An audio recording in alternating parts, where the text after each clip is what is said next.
And welcome to this week's very special MarketPulse Pros and Pioneers. Very special for one simple reason, is today I'm able to finally announce that we have a charity partner for the show. Now, I've been looking for a charity partner for about a year, not long after we started the show, and I've been determined that we would find a partner that meant something to me personally and to our family, because it's a family business.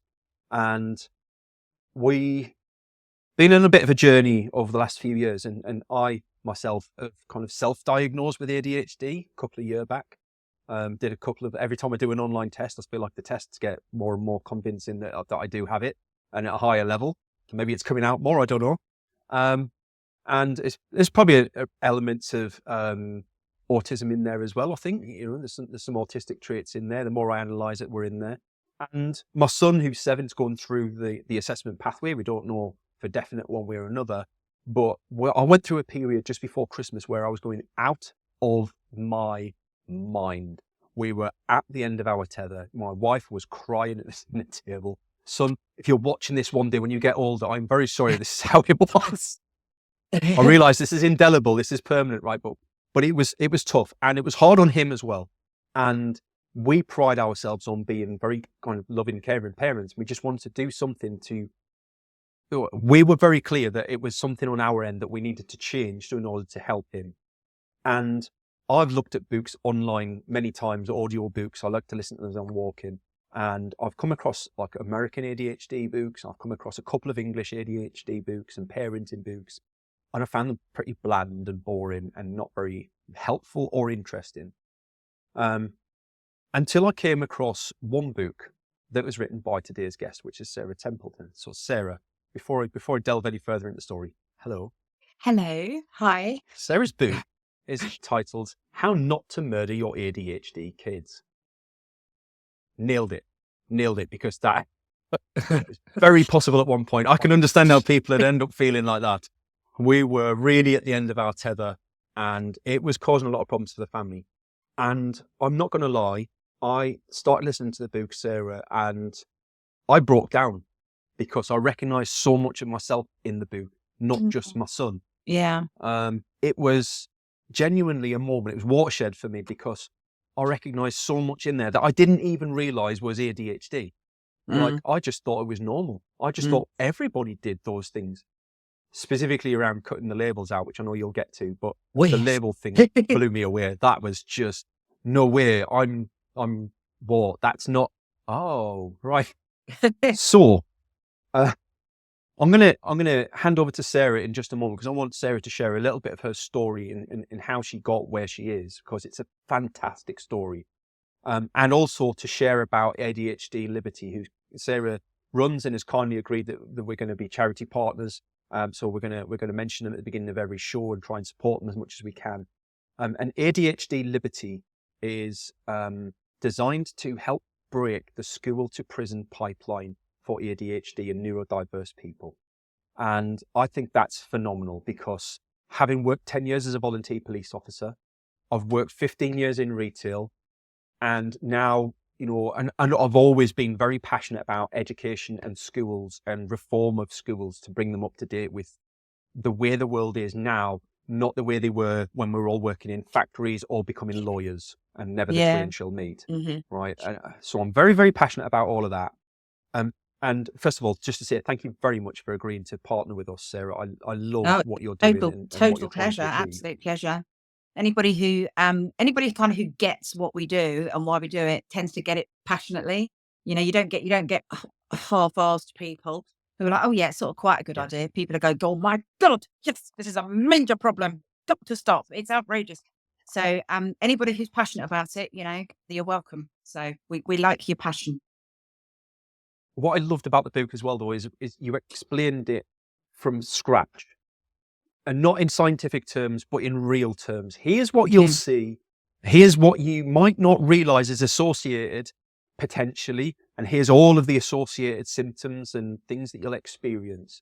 You need to know about these before you can do anything about them, but you need to know they're associated so that you don't just think that they're things that all parents go through. Exactly. And just the humour and the way that you dealt with things you could tell that you're ADHD, And it Very appealed to few me people as have an said that. We ADHD can tell that parent was written by also. somebody with ADHD. Yeah. Yeah.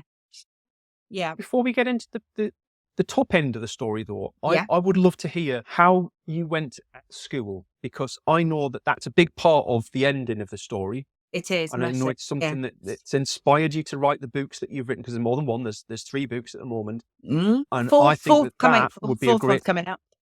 Yeah. Okay. So back at school, I went to very good infant school, very good junior school combined, and I was fully expected to pass my 12 plus. I was always in my class. There were 31 kids, and I was always either 4th, 8th, 10th, or 11th. So I was well in the top 50%. And 16 of the 31 passed to go to the grammar school. So when the results came out, everybody was very shocked and horrified. My headmaster was actually shocked and horrified before the results even came out. And he appealed my massive failure.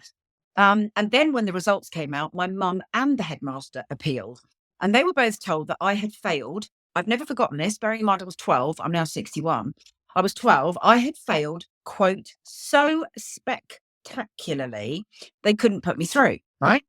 So fast forward a year, end of the year at the secondary modern school, I came first in everything, bored stupid. Headmistress rings my mother and says, this child shouldn't be at this school. I've got to replace it at the grammar school. My mum gets sent the uniform list. She said it was full of lacrosse sticks and hockey sticks, and I couldn't afford it because she'd just walked out for a whole new school uniform the year before. So I get it. She didn't tell me this till my 16th birthday. So she told me on my 16th birthday, oh, by the way, you could have gone to Challengers, which is a very, very good private school around here. Not private, grammar school, sorry. But I couldn't afford the school uniform. I was like, oh, okay, thanks. I spent 4 years at a really duff, and I mean duff, secondary school. When I first went there, my form room was full of 5th years who was knitting because they were all having babies. They were all pregnant at 14, 15, 16. The rage at the time was slashing your wrists. So they were all walking around with great big bandages on their wrists. And, oh, this boy's dumped me. I'm here to learn. I loved learning. Yeah, I was like a sponge. I really wanted to learn. So I spent 4 years at a very, very, very duff, scumbag college type school, not learning anything, being bored stupid. And it wasn't until I was in my very early 50s, a counsellor said to me, has anybody ever suggested you're ADHD? And I said, no, never. Why? And she said, because I think you are. Go home and Google it. So I went home and Googled it, and I thought that was my whole life making sense, because I read all the stuff about me. It just took my breath away. The stuff that really resonated with me was always having to be right, always knowing best, doing everything fast, having no patience, no boredom threshold. Just all the forceful stuff, I was always thinking I was right, wanting everything my own way. If a game wasn't being played my way, not interested.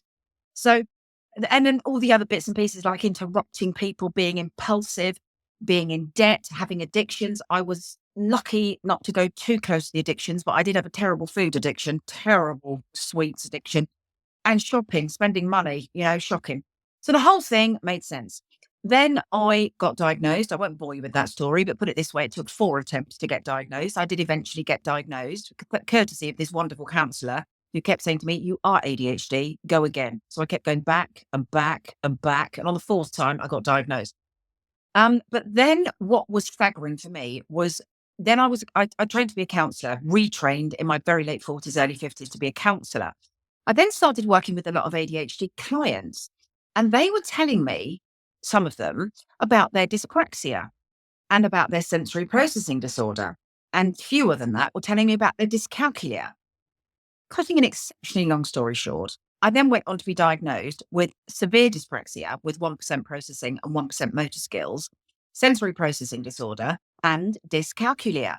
And it was when I was diagnosed with dyscalculia, which for those who don't know is the numbers version of dyslexia, my entire life did make sense, because people with dyscalculia cannot work out problems. And the 12 plus was problems. So instead of it being English, maths, French, history, any of those things, which the headmaster said, she just sailed it, absolutely sailed it. It was all, if Rosie's got 3 bananas and 4 grapes and 5 pineapples, and Ben's got 6 pineapples and 8 grapes and 4, how many is, and I was like, do I care? Am I interested in this? Is this sensible? Is this worthy of my time? That's what I was thinking. What a ridiculous question to ask. I was quite bright at 12. I was, so I just thought, well, they're going to ask me ridiculous questions. I'm going to give them ridiculous answers. So I started writing down 3 million, 2.5, 33,486, any old nonsense I wrote on this thing, which is why, if you remember, the local authority said she has failed so spectacularly, we can't put her through. Actually, that was an undiagnosed ADHD person who was bored to death in this exam that was asking ridiculous questions, knew that if I probably got English homework and maths homework, I'd have rather spent the time doing proper stuff. And people were asking me about bananas. I just wasn't interested. And when I explain to people about a dyscalculia brain when it comes to problems, it's not that we try and work them out and we can't. It's that there's a full stop. It's like a big full stop. Yeah. That bit of the brain that should do that, not there. Don't work. So it wasn't as if I would get, there's an 8 and 4 and a banana and a pet. Brain doesn't do it. Not interested. Just doesn't work that way. So I always say to people now that when I was 12, it was 1975, right? I'm a very old person. But we are 50 years this year away from that dreadful, spectacular failure at the 12 plus and ending up in the wrong school for 4 years. And the tragedy is nothing has changed. So if I was at school today, my dyscalculia still wouldn't be picked up. My ADHD still wouldn't be picked up. None of it would be picked up because we're not screening in schools. So wouldn't it be fantastic to say, that was 50 years ago, that went out with the ARC. Now we're screening everybody. We know exactly what people have got. They're all getting the right support. They're all getting this, that, and the other. No, they're not. So I'm now very passionate about the school to prison pipeline because it all starts at school when kids aren't having these conditions recognised. They're not being screened. They're not going off for a nice dyslexia assessment or a dyspraxia assessment. Nobody's bothering, Yeah. And then what happens in their early teens, girls and boys, primarily boys, but a lot of girls as well, they get fed up. They get cheesed off because they've tried, they've gone, I don't understand, I can't do this, I can't, and they get fed up. They think, I'm just failing here. Everybody else is achieving marvelously. I'm failing. I'm obviously thick, gormless, whatever. They start labeling themselves with all these dreadful negative terms. And they go off. They don't go to school anymore. They nip off into town. And if they nip into town, they whip a can of Coke from Tesco's because they're thirsty. And then they whip a sandwich from somewhere else. And before you know it, they're getting arrested for petty crime. And bang, they're into that, on the slippery slope, and it's ever so slippery. As soon as you get on that slope, you are almost out of control. Because as soon as older teenagers get hold of you, they will start getting you to go through small windows, getting you to go in and nick some cigarettes because you won't be seen under the counter. Very, very slippery, that slope. And I worked in prisons as a counsellor. And then it broke my heart because I realised all these people in prison, certainly all the people I work with, they're all ADHD. About roughly 50% are diagnosed as children, but not on the medication, which is why they're in prison. And the other 50%, exactly like me, clueless, absolutely clueless. They know they think differently. They know they've got anger, a lot of them. They've all got insomnia. They've got dreadful sleep problems. They've got IBS. They've got loads and loads of indicators of ADHD, but they haven't got a clue that all that adds up to ADHD. So just sort of to go to the end of the story, ADHD Liberty exists because I am very upset and angry and every other emotion you can probably throw at it about the prison system. I'm angry because there are people in government who are still writing letters to us saying, well, everything's going fine when it comes to ADHD in prison, Sarah. I don't think so. The last email I've sent is for a boy in a prison who knows he's ADHD and can't get diagnosed in prison. And he's got an appeal at the Court of Appeal. He's realised he's ADHD, can't get diagnosed in prison. And I get emails every single day, anything from, I would say, 1 to about 3 maximum a day of people in prison who know that they're ADHD and can't get diagnosed in there, which is just outrageous when most of the prison population, I won't say all, but most of the prison population is ADHD. And a good chunk of those have also got autism. And the dreadful thing is, we are still, in this day and age, we like to think that we're enlightened and we're person-centered and we put people first and we take mental health seriously and all those lovely things. And if you can be anything, be kind and all this. Well, yes, we like to think we're like that. But actually, we are just locking up people like we did in Victorian times. And in those times, we called them asylums and now we call them prisons. They are chock-a-block with mental health problems. I add in autism because a lot of these ADHD assessments we're doing are also autistic assessments. There's a lot of people that have got both. there's a heck of a lot of people in prison who would meet the criteria for PTSD and complex PTSD. That's largely because they've come from undiagnosed ADHD parents. So their parents have been, and I'm going to run off a list now, but I've worked with clients with parents with all of these: drug dealers and drug addicts, very severe alcoholics, mums who drank 3 bottles of sherry a day, kids in prison who've lost their parents through addiction very young. So they were 16 when their mum died, 17, 18, that sort of age, when mum died and dad's a sociopath or dad's a psychopath and dad's a nutter, dad's left, dad's very violent. The stories of these kids that end up in prison, they've come from the most horrendous backgrounds. A lot of them have obviously come from care. They've been removed from undiagnosed ADHD parents with neglect, abuse. Quite a lot of them are undernourished in prison. I worked with one client who was very, very short. And it turned out that him and his other sibling had also been in prison. And both of them had to be on injections to strengthen their bones because their bones were so weak. They were malnourished from lack of childhood nutrition. So what makes me angry and sad in equal measure is that we are locking up people who are in prison largely because their parents had ADHD, probably their grandparents as well. All of it went undiagnosed or misdiagnosed. So you'll find loads of boys who go, oh, my nan's got bipolar, or my mum's diagnosed with psychosis, my dad's schizophrenic. You think, oh, hang on, you're ADHD. Highly likely that's come from, dad, mum, grandma, whatever. So the amount of misdiagnosis in these boys is absolutely phenomenal in their parents, whereas the kids just end up in prison. I've got clients, my next book coming out is called The Prison Counsellor. I've purposely not put ADHD in the title because I didn't want people to be put off. I didn't want people to think, oh God, here she goes on again, banging on about ADHD. I didn't want to put people off. Also, I've said in this book that my own ADHD diagnosis didn't come until I was 11 years in to having worked in the prisons. I started working in prisons in 2004. I wasn't diagnosed with ADHD until 2015. So I didn't go into the prisons thinking, oh, this is going to be full of me mates. I'm going to find loads of lovely ADHD people in here. Not at all. I was as shocked as anybody when I was diagnosed in 2015. But at that point, I was in my 3rd of 4 prisons. And at that point, I suddenly thought, oh my God, this is why I get on with them all. This is why they relate to me and love me, because I'm a very F off person. If it don't suit me, naff off. I don't have much tolerance. If something I don't like it or what, I haven't ever got into trouble with the police, touch wood. Never can be sure, but haven't ever.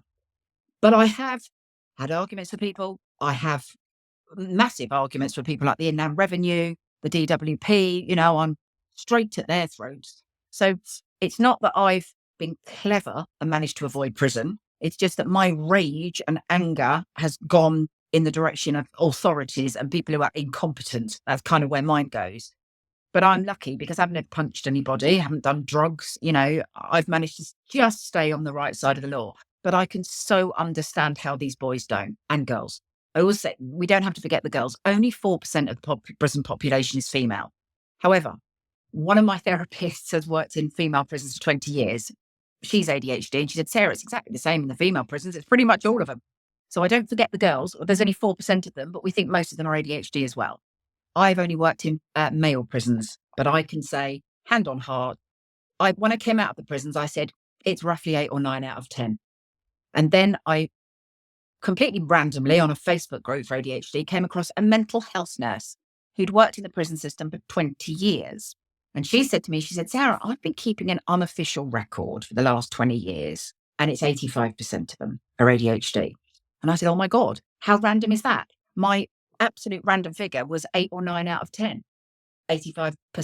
And I was like, wow, how unbelievable. And she said, no, you're right. She said, I've been keeping an unofficial record. It's 85%. So ever since then, that was in 2015, 16, I've been banging a lone drum. That drum is now no longer alone. I've got people with me now, but for 6-8 years, I was saying, excuse me, the prisons are full of ADHD. It's disgusting. Do something about it. And it wasn't until I linked up with some police officers who are also ADHD, and they've helped with this hugely. And now it's much more talked about, and change is happening. Change is happening at last. But it literally, This year, 2025, I've been talking about this for 10 years. And it's only in the last 2, maximum 3, that people have started to talk about it. The scary thing for that with me is that there are so many things I could jump off onto. I can feel my shiny object syndrome going crazy when you're talking. And there's almost every talking point you raised, I had something I wanted to say about it, and I wanted to interrupt you and tell you what I thought. Not because I want to be rude, but because my brain would and it has, right? Like I've let go of some of the things, and now I've forgotten what they were that I wanted to interrupt you about, right? Like that's, but it's scary and it's horrible. My mum does the same thing. My mum, yeah, I do. I jot, if I'm really, I have to say something about it, it gets written down and I'll come back to it. But half the time I can't remember why I wrote down what I wrote down. But the terrifying thing for me is, I'm looking at my son at the moment, and we're looking at assessment, and we've been told it's 7 years to be diagnosed at the current rates, and that queue is growing. That's in our local authority. The other local authority near us is 4 to 5 years. It's 7 years. He's 7 years old now. He's going to be well into senior school before he gets formally diagnosed. We're very lucky that his junior school and infant school are very supportive. They're very helpful, and they're keen to, they don't wait for assessments to be done to treat children in their own individual capacity, which is brilliant. I love that. That's However, good. I It's know not good that enough. senior school is going to be a different story. Well, it's good, but it's not good enough, because if he's ADHD, the medication is going to absolutely transform him. And I get very, what's the word? Frustrated. No, worse, stronger than that. Annoyed. Anybody who thinks it's okay to tell anybody that there's a 7-year waiting list for something, no, just absolutely not. Absolutely not. You cannot do that to a child. I don't know if you know this. A psychiatrist told me this years ago, and I've never heard it from anybody else, but this ADHD psychiatrist did tell me. When I said to him something about my memory, I said, "Oh, my memory is shocking." And he said, "Don't be surprised." He said, "The brain," okay, this is the quote, "a brain needs to think a thought for so many split seconds for it to be stored as a memory. And an ADHD brain rarely thinks a thought long enough for it to be stored as a memory." Yeah. So if you think, if your son's 7 and they're saying, "Oh, go away till you're 14, that's 7 years of education, most of which isn't going to go in, because he won't be thinking of the thoughts long enough for them to be stored." So no, we do not accept 7 years. We go different routes. We go NHS, second choice, right to choose. We go private, we go charities, we go some other route. Because it is not acceptable to say to anybody, and I'm not just talking about ADHD people here, it's not acceptable to say to anybody, "You've got to wait for 7 years." No, it's not. And then it's, everyone I speak to has this battle, like everyone. I don't know another parent that doesn't have, or it's a battle, because we thought we were quite lucky at the beginning. We had a doctors who supported us. We had a school who supported us. Oh, yeah, we'll get him. And then it starts with, we've suspended right to choose at the moment because it's too busy. Because we're getting too many people referring to us who are also going through the NHS route. And we're doubling up on maybe if your NHS route wasn't so long, we wouldn't need to go right to choose. Therefore, it wouldn't be so swamped. Is it any surprise? There's a reason we're brought in right to choose, because the NHS was swamped. And then there's the whole conversation around, that's fine, but you can get it done privately. But we at the NHS don't have to accept that assessment, and we don't have to. If you want medication, you have to come through the NHS. And that needs to change. change. It becomes so complex and ridiculous. Yes, it does. And so, no, I mean, I just want to say that it's pretty much the same all over the country. There are pockets where it's working. I'll tell you one pocket. My very first prison boy, very first ever client in a prison, his daughter is raging ADHD, and she's only 5, and she's just managed to get assessed and diagnosed at the age of 5 through CAMS. I'm trying to think where they are. Enfield. So North London, Enfield, sort of on the border of Hertfordshire. And I think they first referred to her when she was 2 or 3, because it was very obvious from birth, really, that she was very severely ADHD. Both her parents were ADHD. And she's just turned 6 this year, but the actual diagnosis was last year when she was 5.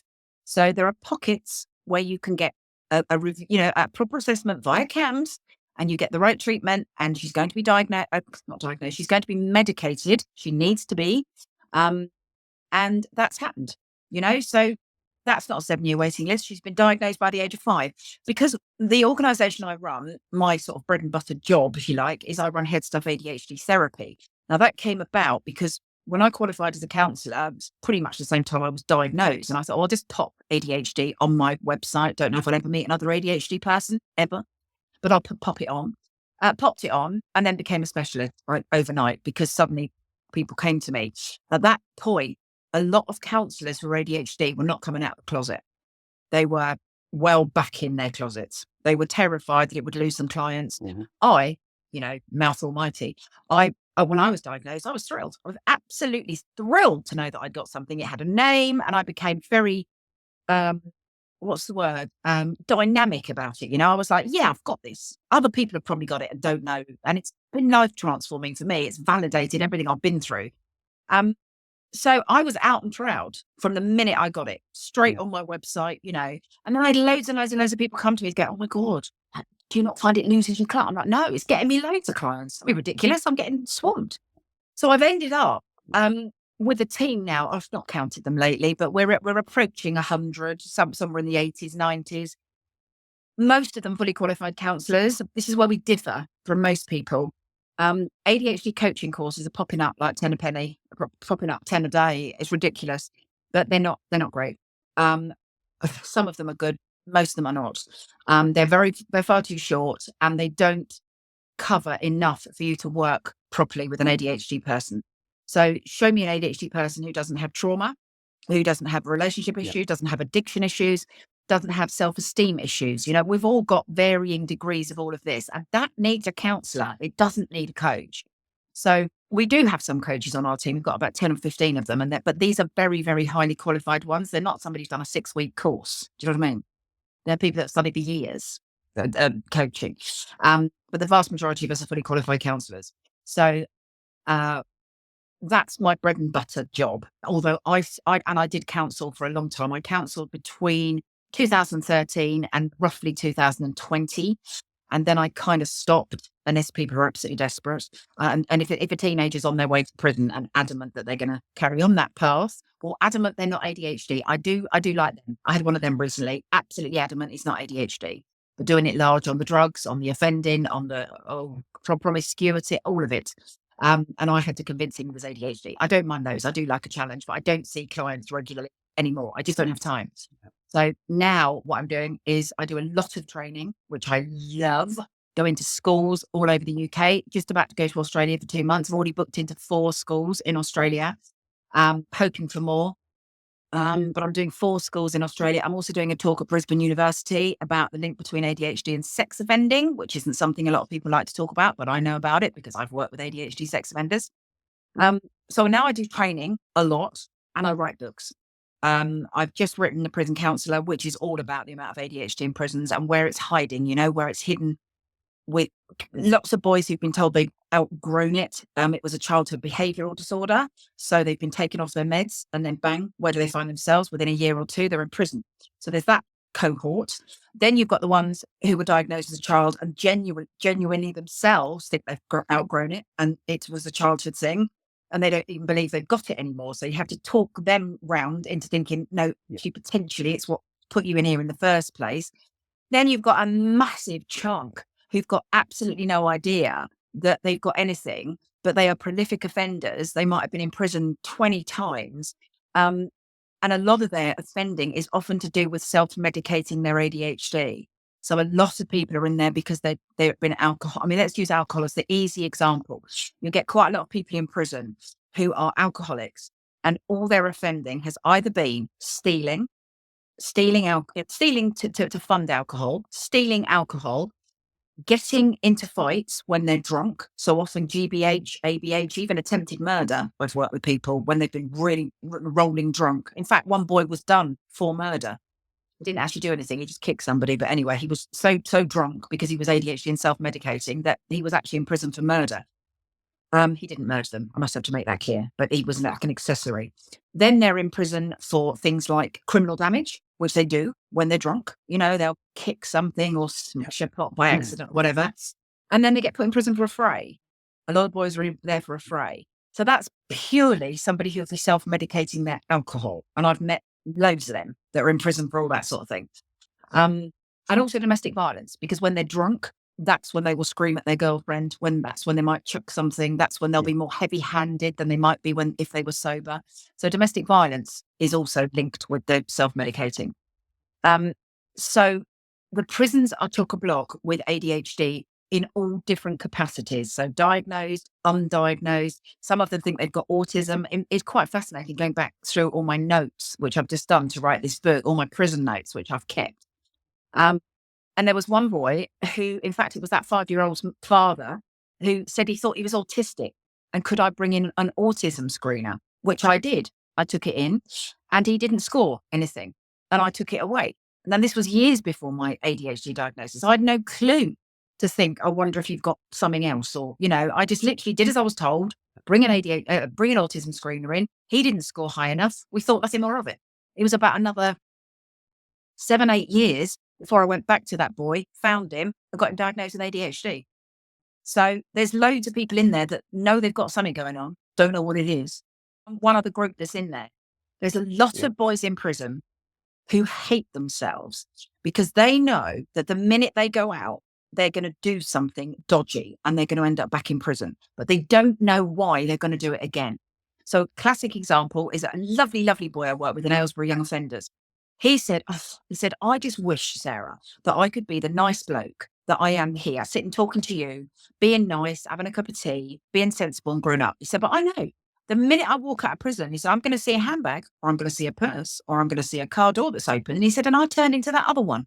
And I know I can't not do that because I've tried so many times not to do it.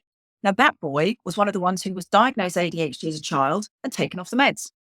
And if I'd have been counselling him now, I'd have been saying, I know why now. It's your impulsivity, it's your compulsivity, because you've done that in the past and it's given you excitement. You're not going to be able to not do that when you get out. And that's why you think, that you can't be a good person because those temptations are still going to be there. And that you haven't got the whatever it is within. He used to say, I'm weak-willed. I've got no moral compass. And what was the other thing he'd say? Something like I haven't got strength of character. And he used to really criticize himself for that. And I really regret that I didn't know more at that time to say, no, it's not that. It's actually your compulsive brain that is going to not allow you to walk past a handbag or a purse or an empty car. And that's a big chunk of them in prison. They hate themselves because they know that when they get out, they're going to do the same thing. And that's because they're not medicated for their ADHD. So, of course, they're going to keep doing the same stuff. That's the tragedy. And having worked 10 years on one side of the thin blue line myself, I can see a lot of what you're saying in the experiences I had, and I understand a lot more now. And there's a whole, I'd be honest, Sarah, me and you could talk about this subject for hours and hours and hours, and it's probably a podcast on its own. What I would say is that I think there's a couple of things that particularly make you stand out to me as opposed to a lot of the other ADHD experts that I've heard, or certainly talk around parenting. And one is that you identify the symptoms of ADHD children, but you also believe that some of the symptoms need to be managed. And it's not a case of just, oh, well, they're ADHD, so that's an excuse, and just let them get away with it. And that leads to the behavior that lands them in prison. And a specific example was you were talking about lying, and we ADHD people can lie for excitement or because they don't want to, because it's boring, they're making it more, all of those things. And your statement at the end of the book was, and it needs to be nipped in the bud now. And I love that because too soft leads to bad situations down the line. But at the same time, we need to help people understand how to cope with what they've got, or how to understand that they have something that they need to cope with half the time. 100%. Yeah. And that's a go on. Sorry, carry on. No, I was going to say, that's a brilliant one to pick on, because when I say about lying, there are some ADHD people that I've never lied. That's outrageous that you should even suggest it. No, not everybody lies, but a lot of people do. And I did, but I only did through my teens. How typical is that? Just through the puberty thing. That's when I lied. And it was only ever to get something. So I would say, I've had I actually used this one. I say to my mum, we had a really pathetic salad at lunchtime. I'm absolutely ravenous. And she said, oh, did you? That's outrageous. Go and have some more bread. Have some more, we hadn't, but it was to get something. I used to steal out my mum's purse again to get food when I was out, compulsive eating. And I did put arms and legs on things to make things more exciting. So, but the reason it has been nipped in the bud is, as you've said, it doesn't lead anywhere good. You can't keep on doing that because ultimately, I hate to say it, that pretty much everybody in prison is a damn good liar. You know, you don't get many honest drug dealers. They're very good at lying, very good at pretending, very good at hiding, and that's where it leads to. It leads to dangerous activities. So what I always say, that with these traits like lying, brilliant example, is you need to explain to a child. So if you catch a child out, don't have a go at them there and then. Always leave it till the next day, so it's completely random, and always pick when they're in a good mood. But just say, actually, you might not even know this, but your brain actually does some of these things. And some of them are fantastic, absolutely phenomenal, and you're going to achieve massively. But there's a couple, this is one of them, that you've got to be aware of, because your brain naturally does want to put arms and legs. Lying's not the greatest of words, not being skimpy with the truth is better, or putting arms and legs on things. And the way you word it is very, very important. If you make them understand that that's the way their brain kind of leads them, but that's the sort of thing that's going to get them in trouble. So actually, to try and be aware of it, and also never to worry about admitting the truth. So if they can lie one day, they're never going to tell you at the time that they've lied and they're really sorry. But if you give them a day, 48 hours, and always give them various ways of doing it. I think I've said this in the book. Allow them to write it, text it, voice note it, put a note under your bedroom door, whatever way works for them, that they can say, actually, you are right, I was lying, but I've got back to you within the 48 hours, so I don't get told off, do I? And there's one other thing that I think particularly I love about what you've done. We've talked a lot today about the negative consequences of having the ADHD and the path it can lead into prison and the serious consequences of that. Mm-hmm. But what I really liked was when we first talked and you sold it to me as, when you're talking to a young person, it's very much a superpower. And I believe this, absolutely believe this. It's a superpower and it's a gift to have ADHD. It doesn't mean you're going to end up in prison. No. It's just that the system has failed so many people and Mm-hmm. never taught them ways to deal with ADHD, never gave them ways to cope, and never had the support mechanisms in place in order to make that happen, compounded generationally. So I just wanted to, as a kind of last note before we sign the episode off, is I really love that, the way that you pitched that to me, and in that it's really a privilege to have ADHD, as long 100%. as you learn how to cope with it. 100%, yeah. And you're absolutely right. The people that are in prison, they've not had anything. They've not had parents who've been able to support them. They've not had the diagnosis at the right time. They've certainly not been medicated. They've not had the support at school. They've had very little, and that's why they end up where they are. But people who are supported, I mean, one of my clients, my private clients this year, he qualifies as a doctor, and he's going to be a phenomenal doctor because he's very compassionate, very kind, very caring, and he's just done 7 years training to be a doctor. So, we end up in very high places as well. And I always say to people that go, oh, it's a disability and it's a SEN need and it's a SEN code job and it's a this and a that. No, excuse me. I was never a SEN kid. I was never under a SEN co. Do I own several businesses, several properties and a charity? Yes. Are all the very successful people in the world, when I say successful, politicians, actors, musicians, comedians, all these people, sports people, who's the top in every single area you look at? They're ADHD. Our best politicians are ADHD. The bit of Hollywood is chock-a-block with ADHD. Everybody from Whoopi Goldberg to Tom Hanks to Tom Cruise to Britney Spears to Justin Timberlake to will.i.am to everybody that's anybody is ADHD. And it's the same in the sports. You look at every single sport. Who are the ones that are absolutely outstanding and brilliant? They're ADHD. Simone Biles being just one example. So yes, I am the prison champion, if you like, and I'm the one who will always put those boys in prison first because nobody else does. And I do, because I know loads of them and I absolutely love them all. And I know that they're not bad people. They've just had a real tough start to life and they've ended up in prison. And I always say to people, please don't hate them. They hate themselves way more than you ever need to hate them. They've got crippling low self-esteem. They think they're a waste of space. Some of them even take their own lives because they just think the world's better off without me. And it's not.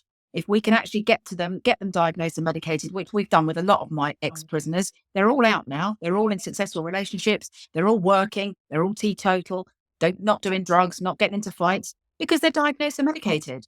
So I will always focus on those boys in prison because it's nobody else's top priority, but it's mine to change the criminal justice system in this country. We need to be mandatory screening for ADHD, but not at the end. We don't just need to be doing it in the criminal justice system. We need to be doing it in schools. We need to catch these kids when they are 5, not 25, and it's all too late. You know, their self-esteem has been destroyed. They've got a criminal record as long as your arm, and their mental health is bad. They're probably addicted to something. Parents are dead. That's too late. Let's start screening them at 5. Let's pick up as many people as quickly as we possibly can. Get the right support in place. Get the right meds in place if necessary, and then watch them thrive. Because they will. Yeah. They absolutely will. I love it.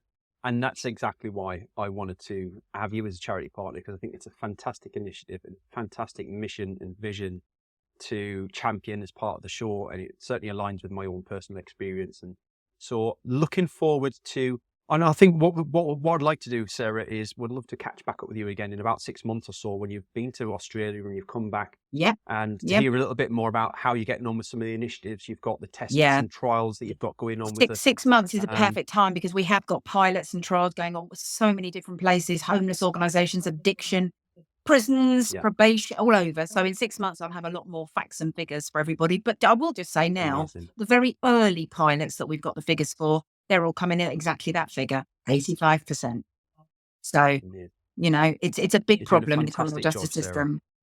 It's a big problem, but we're up to it. You know, we are going to solve this because we're passionate about it and we've got a fantastic team. And I'm thrilled that you're, you know, going to join up with us as well. I thank you for that because we need more exposure for what we're doing. And if you're listening along to this at home or watching this and you want to find out a bit more about the work of ADHD Liberty or Headstuff, the links are all in the bottom of the show notes. Please do go along, have a look. There's some awesome resources down there. Well, thank you very much for an exciting episode, Sarah. I loved hearing that story. I'm sure everyone at home did as well. And I will speak to you in the not too distant future. Thank you. Bye-bye. Thanks for joining us for today's show. I hope you enjoyed it. If you'd like to feature on a future show, or you've got some ideas for folks who would make a great guest, please drop us a line. Contact details are in the show notes and I'd love to hear from you. Your host today was me, Paul Banks, founder at Javelin Content Management. Here at Javelin, we specialise in helping busy business owners just like you to repurpose video content, taking all the stress and tech problems away and turning your long-form video into literally hundreds of pieces of content without breaking the bank. We describe it as getting ideas out of your head into video and out to your socials. If you want to launch your personal brand, become the vendor of choice for your audience, or maximise your sales revenue impact, we'd love to hear from you. Join us next Wednesday for the next episode, and don't forget to subscribe and give us a review. Our podcast is only possible with your continued support.